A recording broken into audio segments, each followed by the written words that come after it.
welcome back to the third episode of Research Done Right. In our last episode, we talked about where to start when it comes to conducting your own research experiment. We learned about the importance of previous literature, and we also learned about the parts of a research paper. However, do not start doing your own research until you watch this video. This lecture is going to be extremely important, and it is going to talk about the ethics in behavioral research. The first thing we're going to do is understand how the ethics code came about and why it was created.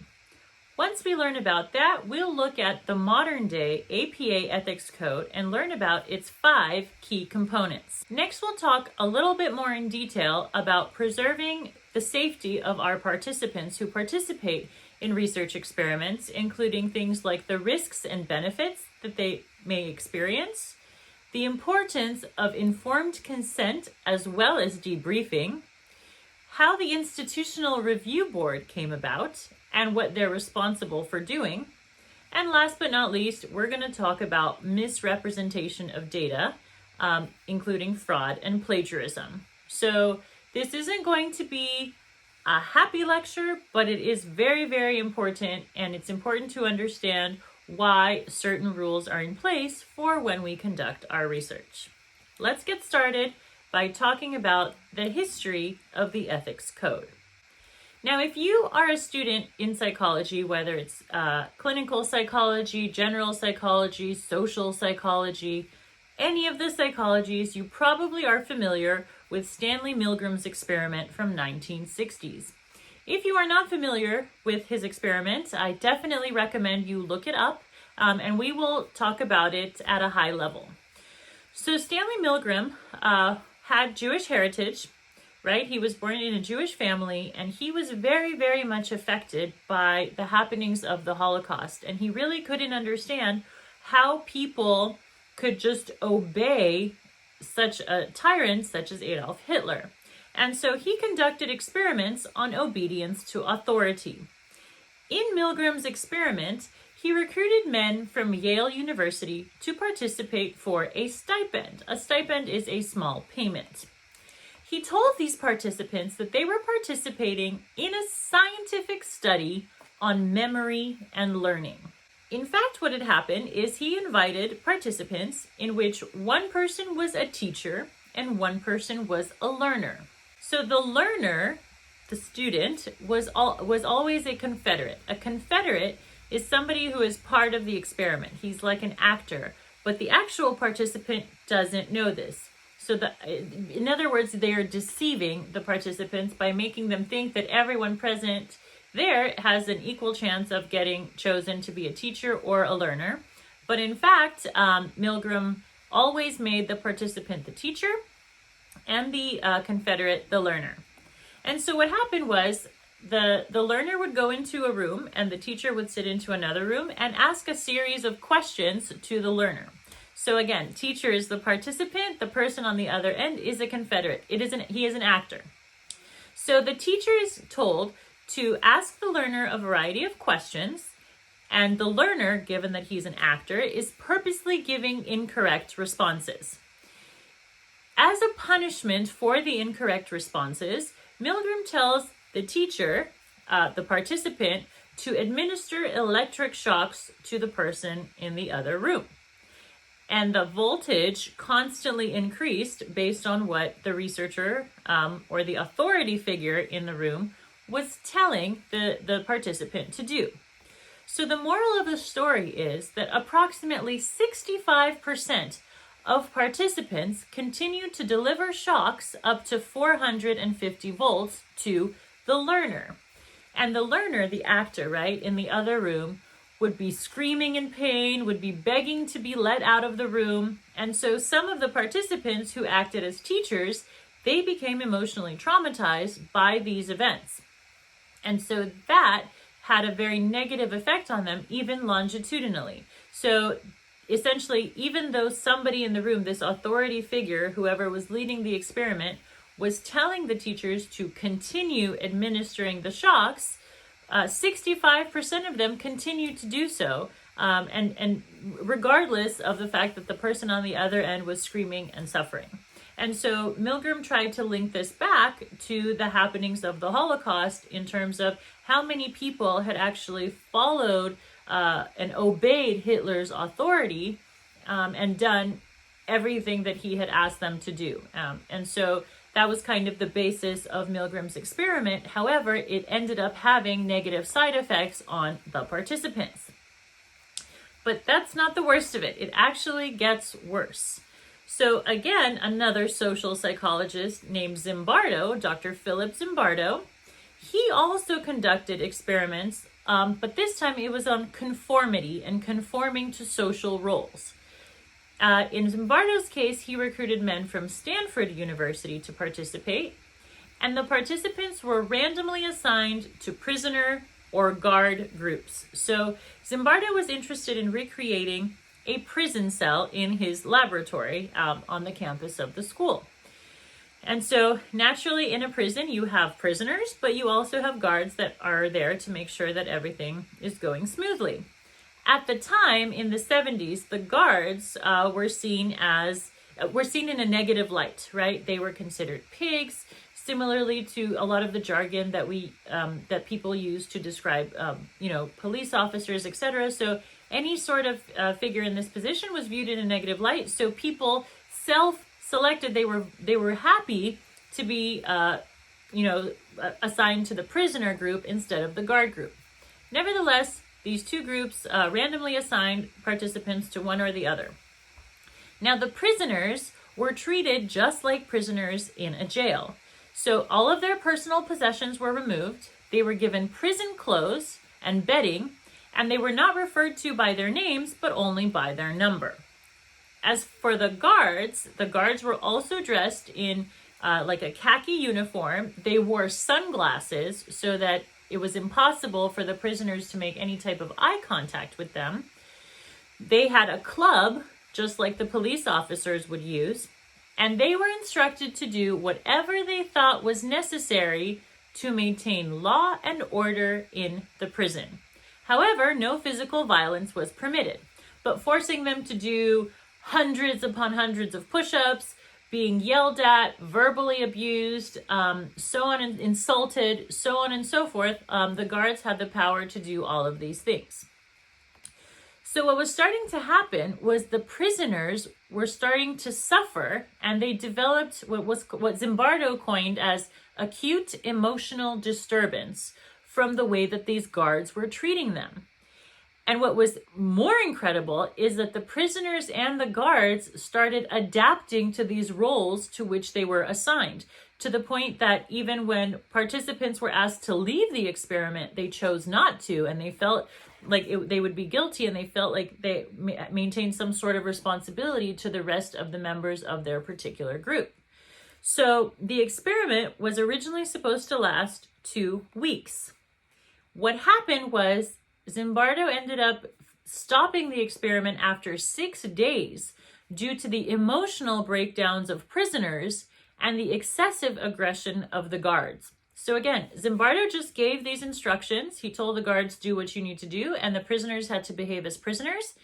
And he basically watched these university students conform to the role to which they were assigned, right? And so as a guard, they started abusing their power, and as prisoners, they were starting to break down. And so you can imagine the negative emotional and traumatic effects that such an experiment would have.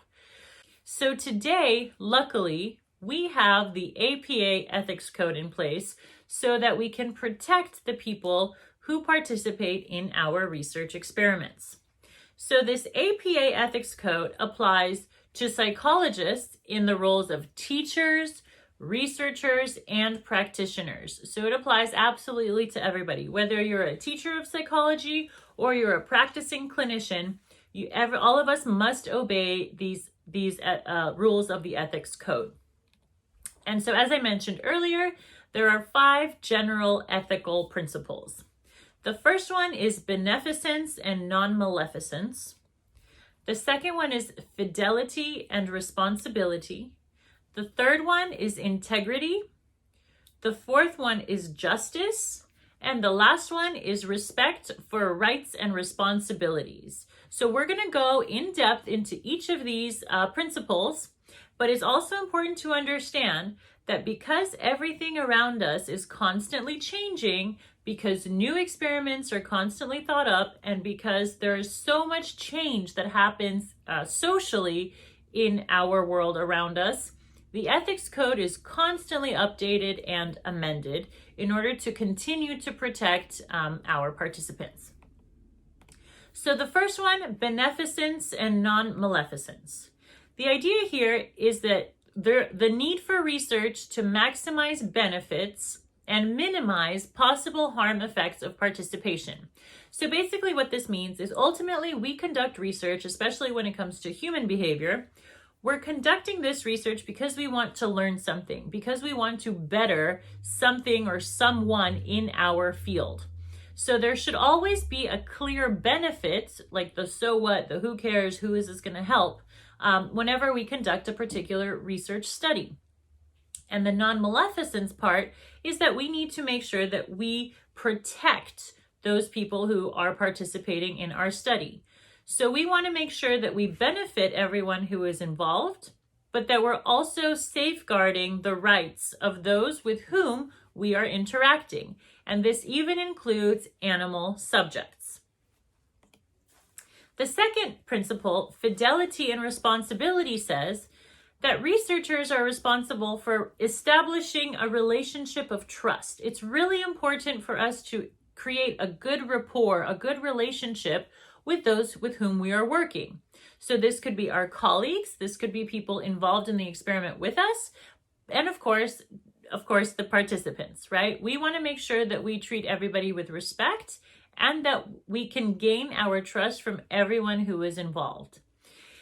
When we talk about trust, of course, this could mean important things like protecting the privacy and anonymity of our participants, but it's also even on a more basic level. Like if you schedule a participant for a particular time, you better show up. If you say that you're going to do X and show them the results of whatever assessment, then it is your responsibility to be a person of your word. Because any shift in your behavior that will cause someone to lose trust in what you're doing will ultimately lead to dropping out of the study, and we definitely don't want that. So being transparent, doing what you say you will do, and establishing good relationships with those with whom you're working is very important when it comes to conducting research. Integrity is the third principle. And this pillar says that researchers seek to promote accuracy, honesty, and truthfulness in the science, teaching, and practice of psychology. So that means if you are totally certain that you are going to prove your hypothesis given a particular research study and your results come back not significant, you have to be honest about your results. It is absolutely unethical to say that you did have significance when you didn't, to say that the work that you wrote was yours, in fact, when it wasn't. It's very important that we maintain our integrity regardless of the particular occupation in the psychology field we partake in. So even if you're a clinician, right, we know that it is completely unethical to share personal stories of your clients. We also know that it's unethical to be involved in any personal relationships with your clients. If you are a teacher, you also want to make sure that you are not injecting your students with any biased opinions of the science, right? We have to deliver information just as it is, accurately, honestly, and truthfully. So the other part of this is that scientists do not steal, we do not plagiarize, we do not cheat, nor do we engage in data fraud, right? We cannot fudge with our numbers. Going back to the example I mentioned about fabricating your data and saying that you did have significance when you did not, right? It is totally unethical to change any of the numbers, any of the data in your own favor. Justice is the fourth one. Fairness and equity. We must practice fairness and equity, and this is an incredibly important pillar, especially these days when we have so much injustice in the world and so much inequality for a variety of different groups. So as far as the ethics code goes for research, we want to make sure that all people are able to access and benefit from the contributions of psychology. So whether this means that you are conducting experiments in which you are allowing anybody and everybody to participate as long as they meet a particular criteria. This also means that anybody who participates in your study has the right to know what your study is about. Everybody has to give consent to participate in a study, and everybody should be debriefed afterwards to understand what the purpose of the study was, right? So all of these things relate to the justice of participating in a research experiment. Let me give you an example, a very scary example that didn't happen too long ago, right here in the United States, in which justice was completely violated. This was a study conducted by the CDC and U.S. Public Health Service to record the natural history of syphilis in African American males. The study took place from 1932 until 1970, so almost 40 years. This study spanned almost 40 years. And in this experiment, researchers told the participants that they were being treated for bad blood. This included syphilis, anemia, and a couple other illnesses in exchange for medical treatment and meals. What actually happened is the men did not receive the proper medical treatment, and they were never told about the study's real purpose. In fact, even when penicillin became the prescription for syphilis, the researchers never offered it to the participants of the study. So they could have been cured, but because the researchers were interested in tracking the longitudinal effects of this disease, they didn't give them the cure, the medication. Furthermore, there was no evidence of any informed consent from any of the participants, and the participants were never given the option to quit the study. Now, this is not the only situation and the only case in which we see an unjust and totally unethical research study, but this is one of them. And we did see similar situations with women in Guatemala, but I am just surfacing this one just to indicate that this was driven by our government. Only when President Bill Clinton came to office did he officially issue an apology and implemented some correctional programs in order to fix this terrible mistake, although we can completely agree and understand that this was something that could not be fixed. But going back to ethics and to the importance of respecting people's rights, right? We have to conduct research that respects people's rights, that values their privacy, that keeps their information confidential. And if they ever want to leave the study, they absolutely can. They can terminate themselves from the study. We also have to respect cultural, individual, and role differences, including things around age, gender, languages spoken, socioeconomic status, religion, sexual orientation, and disabilities. Please make sure that you are clear with the type of questions that you want to ask when you're collecting even demographic information. So asking somebody what their sexual orientation is not always allowed and is not always ethical. You always must provide an option for participants to decline to state or mark a box for other, or just give them the opportunity and give them the choice to give you that information or not. So we cannot make such questions required when we are collecting research. We also want to eliminate any possible biases, right? Ultimately, the point of all of these principles is to protect our research subjects, right? Whether they're humans or animals, no matter what age group they fall in, no matter what your research experiment is about, you always need to consider those 5 ethical principles before you start conducting your own research. So related to these ethics are things called risks and benefits. So we know that in the pillar of beneficence and non-maleficence, we understand that typically all research experiments have the intention to benefit mankind, benefit science, just provide a benefit. So what other types of benefits that participants can experience? So the principle of beneficence leads to what is called a risk-benefit analysis. Do the potential risks to participants involve psychological or physical harm? These types of risks could include loud noises, extreme temperatures, sleep deprivation. They can also include psychological stress like fear, anxiety, and negative feedback. For example, if you have a research question in which you want to see how quickly people respond in a time of extreme fear, it is completely unethical for you to bring a snake next to them or a tarantula or send a wild lion chasing after them. We cannot do things like that. We are not able to put participants at such high risks, right? We also cannot use as an independent variable any type of severe insult or negative feedback. All of these things have been proven to have some type of negative psychological side effect on our participants. So again, all of this is done to protect our participants. So once you've identified that there are no specific risks in your experiment, then you should be okay to move on to the next step. But we should also think about the possible benefits that participants can have. For example, if you participate in this study, you can learn a new skill, or you can get some type of school credit, right? There's an educational benefit.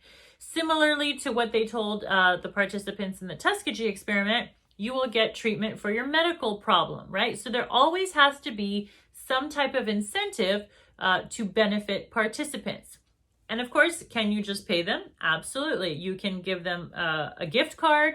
You can give them some type of a prize. You can just say you will be paid X amount of money. But there has to be a clear benefit for people to participate in your study. The other thing is confidentiality and privacy. Whenever you collect data, you never collect their PII, personal identification information.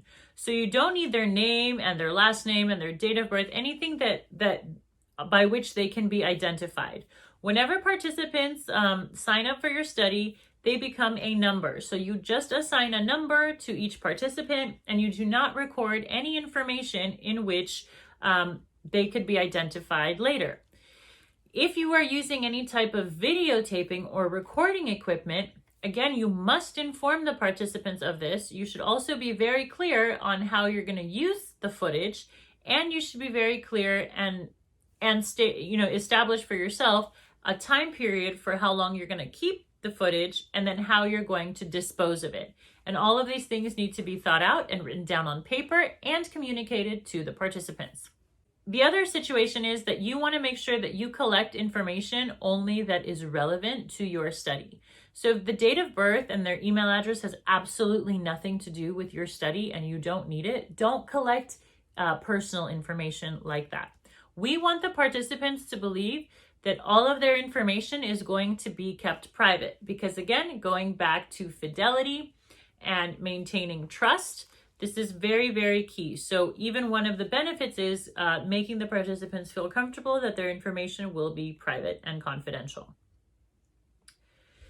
So we talked about two important things that went wrong in the Tuskegee experiment, right? Informed consent and debriefing. Informed consent is incredibly important, and you cannot conduct any research with any person until they give you their consent to participate. These days, you probably want to have everything written down and give them some type of a contract and their signature. You typically don't want them to give you a verbal consent because should any situations arise in the future and you are asked for evidence of their consent, you won't have it if it was just verbal because you can't save a word. So informed consent should be written down. And participants must be provided with all the information that might influence their decision to participate in your study or not. So in other words, the consent form has to tell the participants exactly what they're going to be doing, what is expected of them, and what the purpose of the study is. Now, I understand if you are interested in collecting information or your research experiment is on something that if you tell the participants what the study is about, it disqualifies the whole point of your experiment. I understand that that is a situation that can happen. However, you should, if you're actually counting the number of times people blink while solving a crossword puzzle, you should at least tell them that they will be solving a crossword puzzle. You don't need to go to the extreme and say, we're going to be counting how many times you blink, because naturally then they're going to do the crossword puzzle this way, or they're going to blink frantically, just so that you can get your data. In other words, you don't want the participants to behave in a way in which they think you want them to. You want it to be as naturalistic and organic as possible. However, if they're going to be solving crossword puzzles, you may as well tell them that that's what they will be doing. Sometimes we use deception in our studies, right? Deception is when basically a nice word for lying to them. So what Milgram did in his experiment, in which there was a confederate, that is an example of deception, when the participant doesn't know that everyone else around him is an actor. So again, we saw how that study played out and how that was unethical. But if deception is used, it has to be approved by the IRB, which we'll talk about in just a minute. But in other words, deception has to be approved, and then it's your responsibility to tell the participants about the deception after the study is over.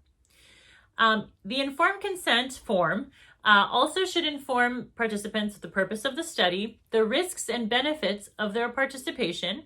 And again, it's very important to make them feel like they have complete autonomy to drop out of the study if they choose to.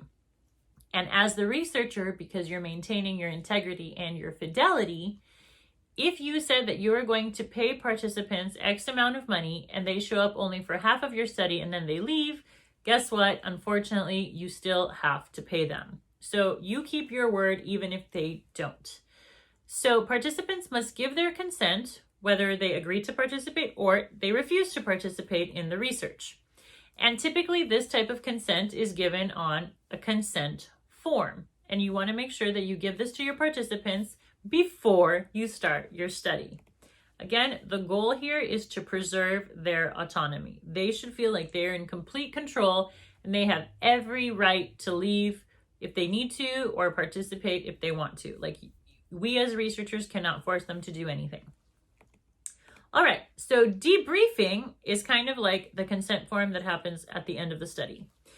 So the debriefing occurs after the study was completed, and it's an opportunity for the researcher to deal with the issues of deception or any potential harmful effects of participation. In other words, this is where you explain why you did what you did. You explain the purpose of the study, and you also explain what results you're expecting. You should tell them about what your hypothesis was and ultimately why you did this study and what types of implications are going to come from it. You also want to make sure that you thank them for their participation and make them feel like they did something important and valuable to benefit, the entire field of psychology.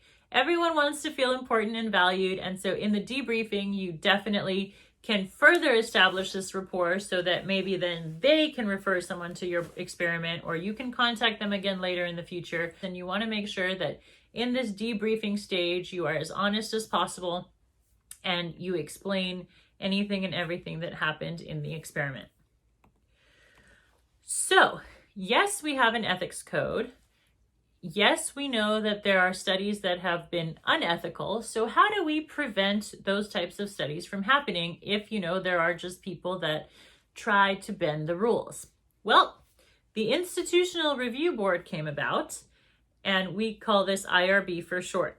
So according to the U.S. Department of Health and Human Services, every institution that receives any kind of funding for research must have an IRB, an Institutional Review Board. So whether you are a member of a university or a particular organization, if you are conducting research and receiving funding for that research, your organization or school will have an IRB, an Institutional Review Board. And the IRB is responsible for reviewing research that's conducted at that institution.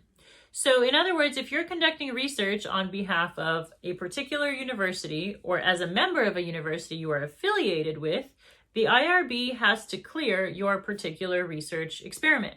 Otherwise, you can't conduct it and you can't put your affiliation, behind your name. So the IRB are a local review agency and they are composed of approximately 5 people. However, at least one member of those 5 has to be from an outside institution. So for example, if you are an IRB at a university, you could have 3 or 4 members who work at the university, but at least one of them would have to be from a different university or a different organization. Not all of the members can be from the same institution. Also, the IRB review process applies to everyone, not only students. So faculty, staff, students, absolutely everyone's work has to be reviewed by the IRB. The only time IRB does not need to review your work is if you have research that is exempt from their review process, meaning there is no risk to anonymity of participants, right? There's no risk that their data will be recorded. There's no privacy concerns, and there's no threat. There's no kind of risk for their well-being. So a lot of times when you conduct survey research, as opposed to experimental research, those typically are exempt because you're not actually giving people anything. You're not forcing them to experience any type of stimuli. All you're doing is asking them questions for self-reported answers. And so that is typically very minimal or no threat at all. Then we also have minimal risk experiments.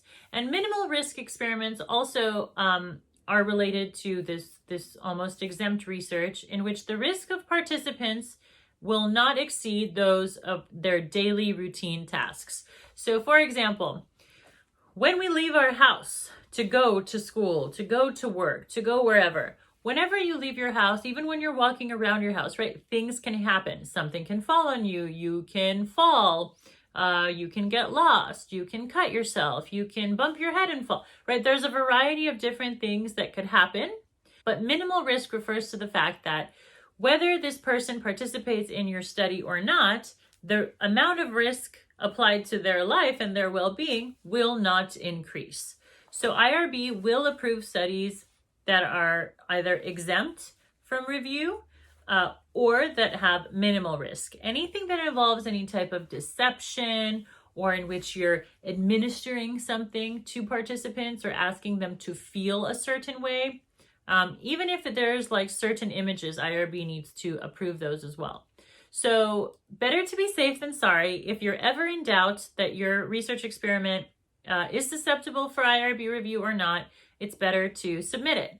And depending on the organization or your affiliation for where you're conducting research, you have to remember that the IRB, they don't hang out and meet every single day. Each institution has a particular time frame during which they approve and review research experiments. This could be once a month or once every couple months. So definitely check with your institution's IRB to see the logistics of how their review processes work so that you're able to get your research approved in a timely manner. And the last point we'll talk about, which we briefly touched on before, and my least favorite thing to talk about, but very important, is misrepresentation of information. So we hear the word fraud a lot in the legal sense, but guess what? When it comes to research experiments and research in general, fraud is also a possibility. We have a very big issue with fraud in science and in journalism. Especially today, we constantly are battling this war of spreading of false information.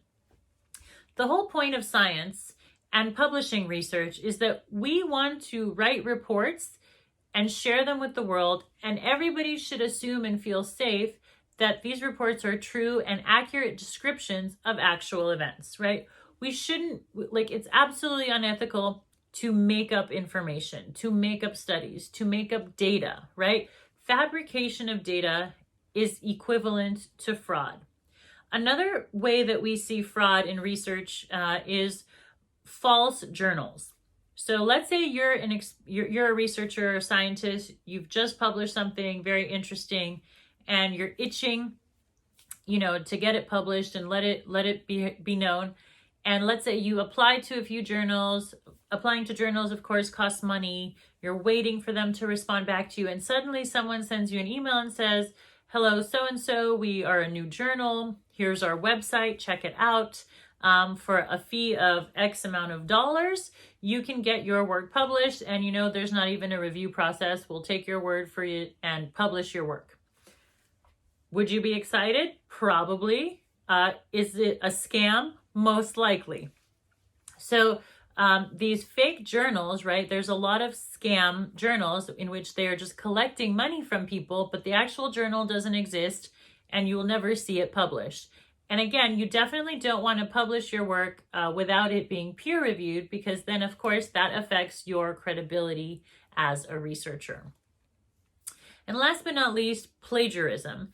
Plagiarism, we know, is misrepresenting another person's work as your own. In other words, you put your name on something that you didn't do or that you copied from someone else. When we do especially literature reviews, right, it's really easy to get lost in the words and lost in the findings, but it's incredibly important to give credit where it is due.